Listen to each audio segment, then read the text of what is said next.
Sales of Prince's music has soared since word came out of his death. 3 of his songs, Purple Rain, Little Red Corvette, and When Doves Cry, surged to 7th, 9th, and 10th on iTunes top songs charts within hours.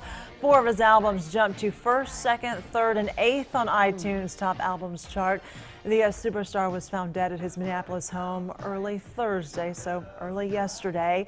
And Dee Dee in the Morning from K104 joins us this morning. Thank you so much for being here. A lot of people are going to be dissecting his music now, really taking a second look at it. Yeah, there are a lot of people of a certain age, and I would probably be in that group, who really didn't get Prince. Really? But She looks at you so puzzled. I'm a little older than you are. Okay. Yeah, but you look at, I was listening to him in concert, a live concert, and what a performer.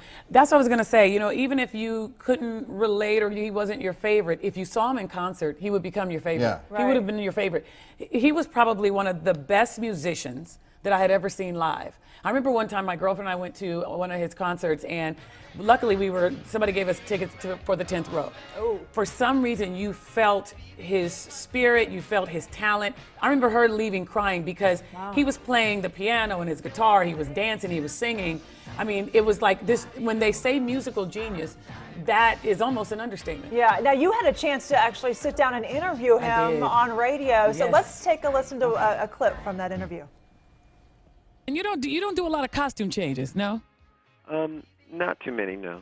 And why is that? You just feel like it's just about the music and people want to see you perform. Is that it? Well,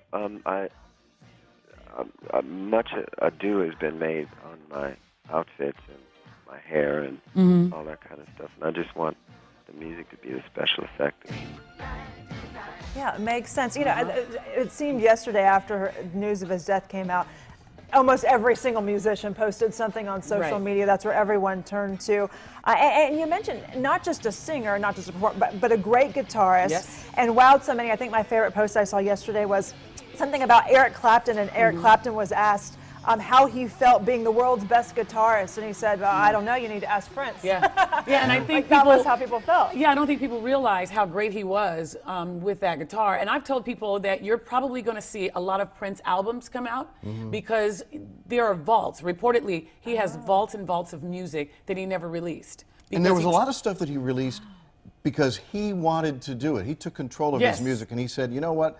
To heck with the labels and the contracts and all that stuff. This is something I need to put out there. And he would talk about things like AIDS. Yes. Before it was anybody else. fashionable. Exactly. I mean, he did a lot of things. He was really a trailblazer when you start looking at him as an artist and taking control of his music and speaking out on social issues. And like I just told somebody yesterday, he was probably one of the first artists who really came out that you questioned his gender and what was going on, his sexuality and his, you know, he really, really played with the public a lot. But he's going to definitely be missed. And I was talking about his influence in terms of Alicia Keys and Miguel, and there was a Minneapolis sound, even to Bruno Mars right now. That Uptown Funk is nothing but the Minneapolis sound that Prince created and started. So it shows you the influence he had on artists. Yeah, once in a lifetime artist. Oh my gosh, yeah. No doubt. Thank you so much for joining us. you. We appreciate it.